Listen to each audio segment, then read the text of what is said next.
Well, we are officially halfway through the transmission series. And this is a ride that just keeps getting wilder because the show keeps growing.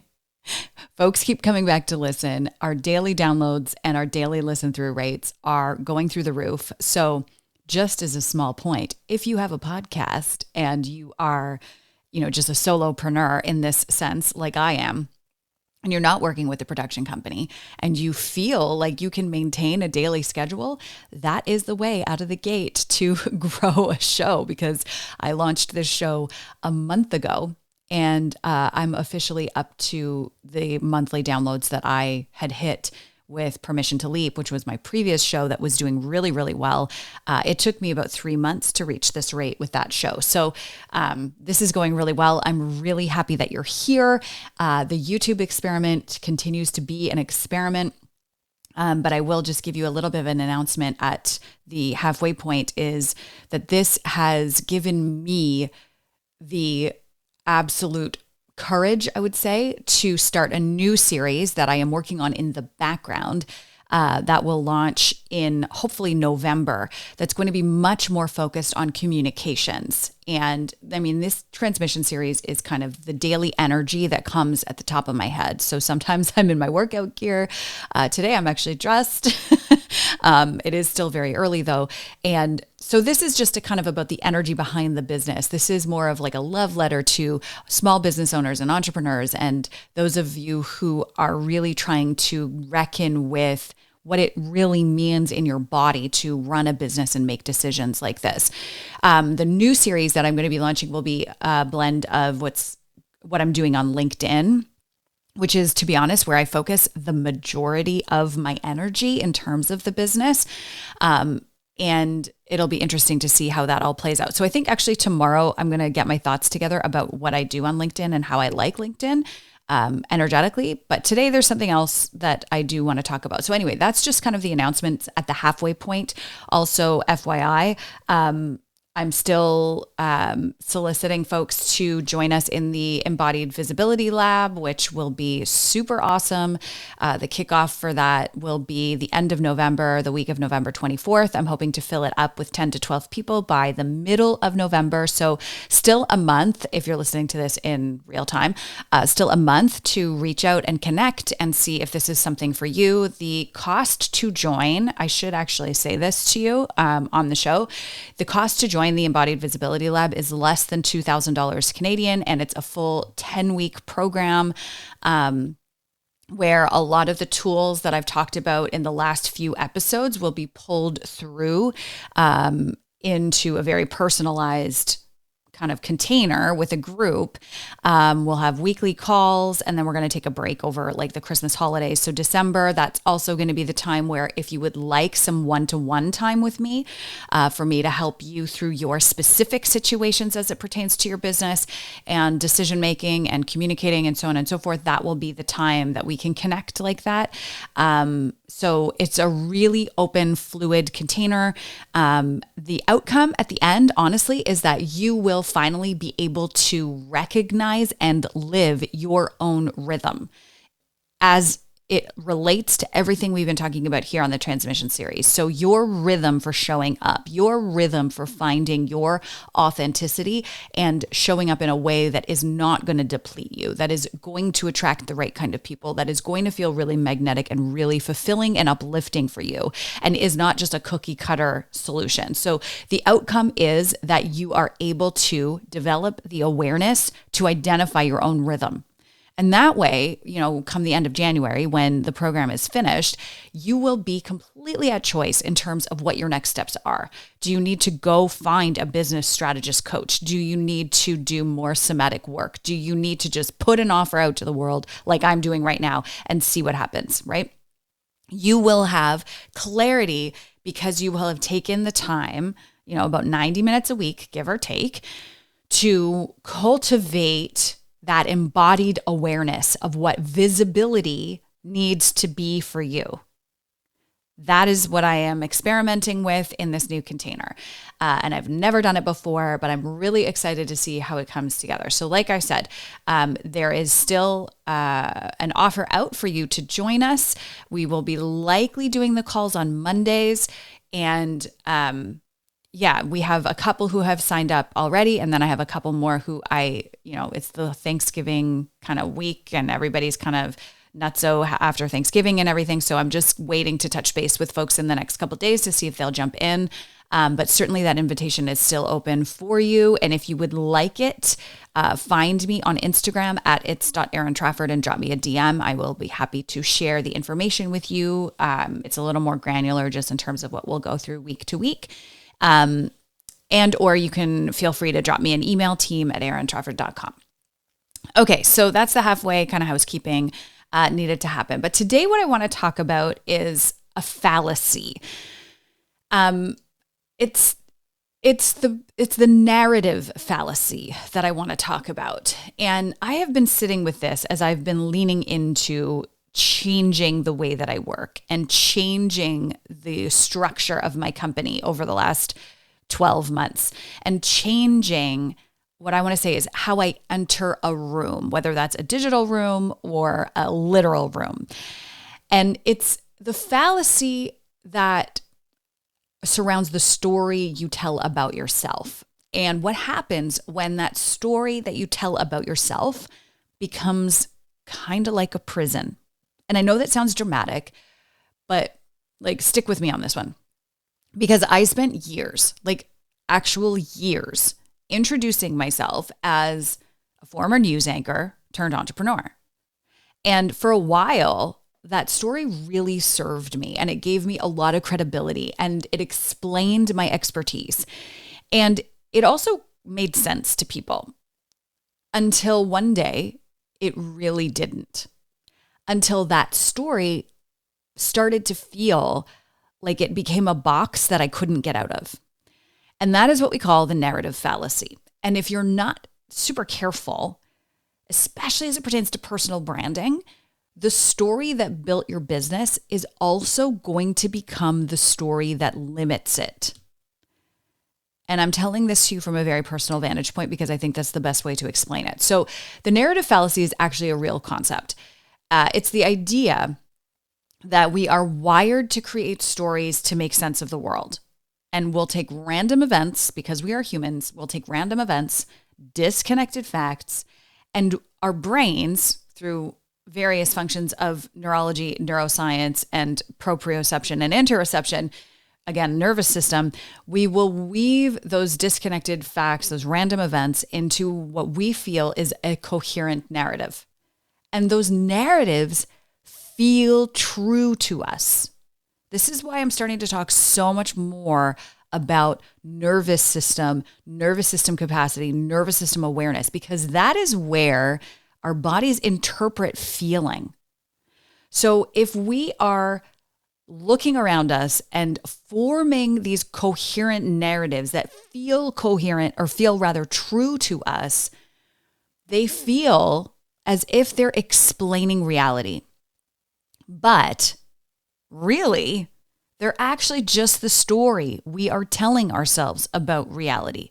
And here's what happens is that once we commit to that story, we will start filtering everything through it, kind of like a stained glass window. So once you commit to looking through purple glass or looking through yellow glass, you'll start filtering everything through that one lens.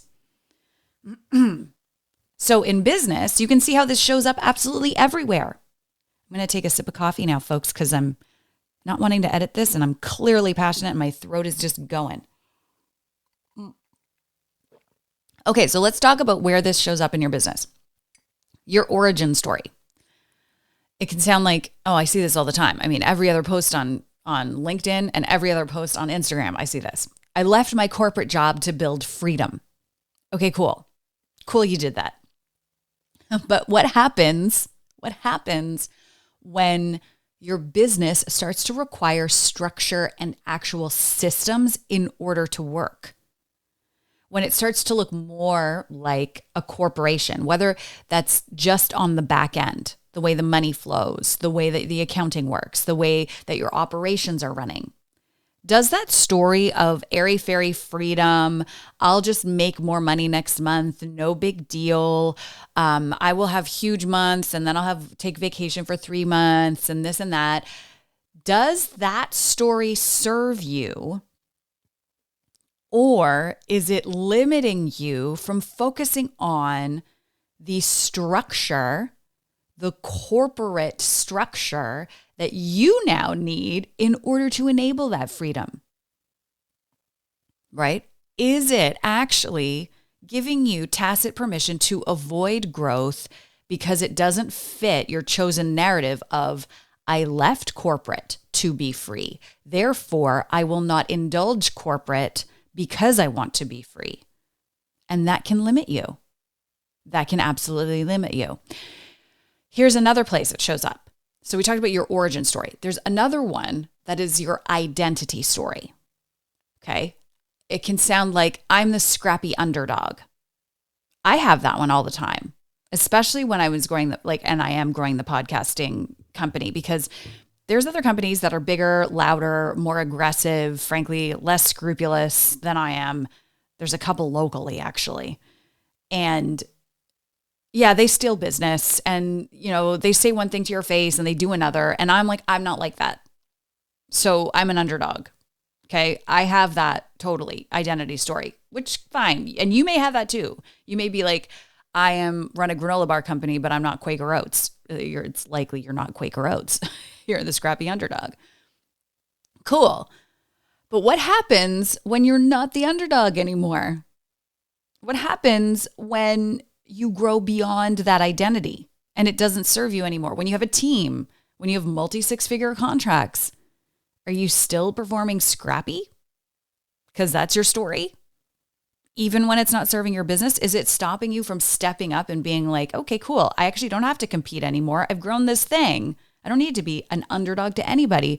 I can be my own niche. We talked about that in one of the earliest episodes. Is your identity story holding you back? Here's another one, your expertise story. And this is truly the one I got stuck in. Okay, former news anchor. That's how I led my bio, award-winning journalist. That's how I led every introduction, every pitch for the longest time. And for a while, as I said, it was exactly right because it was my unicorn sweet spot, especially when I was running and evolving my old blog business. Because I launched the blog separate from my news anchor career, separate from my journalism career. But because of my journalism career, my blog was a standout. I was just naturally really good at churning out content, knowing what the market needed, understanding the gap in the storytelling, really nailing that, and then interacting with brands because I was also really, really good at understanding their needs, because as a journalist and a broadcaster, you just have an inherent understanding of public relations and PR and marketing to the media. So I was able to very quickly work with brands and create massive campaigns with them and make so much money. So it was a very, very solid expertise pillar that I stood on for a really long time. But then when I sold that blog and I went into doing Story Studio Network, it served me for a while until I realized it did not. It did not. What it did out of the gate for the first, I'd say 18 months to 2 years, it really helped me express to potential clients that I understood media. It helped them understand how and why my team could produce content at a very high level. And it is truly why Story Studio Network exists today. But here's what happened, is that I started attracting clients who were conflating what we did with earned media. Earned media is not something you have any budget to pay to produce. Earned media works this way when you're a company. The company hires a PR agent. The PR agent is who gets paid. That PR agent then pitches an idea to the media. The media produces that content, and the media is paid by the media company. So what ended up happening about halfway through as I was growing Story Studio Network is that I was getting in front of really awesome people with really great stories, and they'd say, this is what we want to do. And I'd say, great, how are you going to pay for it? And they'd say, well, that's your problem. You have to figure that out. And I'd say, I don't have the budget of Bell Media, of Rogers, of Chorus. Well, Chorus is another issue because they're in bankruptcy, but you know what I mean? I'm not being paid. This is my bread and butter. You pay me. And then they'd say, well, what about advertising? And then we got into this whole cycle of that. I'm not an advertising sales company. I am a production company. I produce what you want me to produce, but you've got to pay me to do that. So you see where the problem at that expertise level really started to bite me in the butt, frankly. It really, really did. And it got me very, very stuck for a long time because I'd go down a road with people excited and then, get onto the second call and be like, cool, let's talk budget. And they'd say, there's no budget. What are you talking about? You're supposed to just produce this. If you build it, they will come. And some of these projects would have been like $100,000 investments because they were huge. They wanted us to fly places and interview all these other people and do soundscaping and all this fancy stuff. And I'm like, this all costs a lot of money because you need a lot of people to do this, right? And no, podcast advertising is going to pay you 3 cents an episode. That is not going to save you. And no, you're very unlikely to get a corporate sponsor for something that does not yet exist and does not yet have results. So that expertise story got me in the door for the first little tiny bit and then very quickly started being a thorn. It started as a rose or a bud, and then it very quickly became a thorn. I was attracting clients who wanted a media company that acted like an earned media company because I was presenting myself as a former news anchor, not someone who understood strategic communications, not someone who was a strategist with a production company. So my story was attracting, frankly, the wrong people, and it was repelling the right ones. And this is all because I was introducing myself and I was leading with the wrong perspective. I was seeing things through the wrong colored lens. And the reality is, it is 2025. I left the news business almost 10 years ago. I am not that person anymore, even at a cellular level. Like they say that your entire body changes over every 7 years. I am not the same person. And my business is absolutely not the same business anymore. So I had to let go of that story, and it took me a really long time. So if you head to my LinkedIn, you'll see it is there, but it is not near the top anymore at all, right? So here's how you can see now how this all plays out in the pivot that you're unable to make because you're so stuck in one kind of origin story. This is how we started. This is where we're going. The identity that's limiting you because you are stuck in this one identity of who you are energetically in terms of market positioning, or the expertise that you absolutely have outgrown, that you need to reassess, and you might need to shift the way that you're talking about yourself in order to open up new doors. So why do we do this? Because energetically, changing your story sometimes can feel like you're kind of lying. Because if you've been telling somebody XYZ for 5 years and then you suddenly say, actually, LMNP now, feels like you might have been wrong before, or like you're hiding something, or like you're burying part of yourself. You're also, and this was for me, is like your story is very much your credibility, right? And if you're known for one thing and then you shift to something else, there is a very legitimate worry that people won't believe that you can do the new thing. Trust me, I have that. I worried for the longest time that people would not believe that I could function as, a VP or C-suite level strategic communications consultant. I absolutely can. I can walk into a room and say, oh my goodness, I see all the gaps in your communication. I see exactly where your arc is failing. And let's sit down and lay out a plan. I can see it all. Of course I can. But it is harder to prove because I had never really done that type of work before. So I had to get over myself and be like, okay, listen, I got to craft a new story that builds credibility that allows me to do that thing that I want to do. There's no way I'm going back to being a news anchor. The other thing is your identity is quite sticky, and we become quite attached to it because it's really who we believe we are, right? It's not just what we do.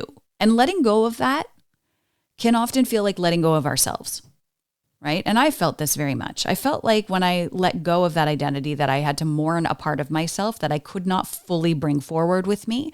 And I just had to honor where it was in the history of my story. I just had to get really real about that.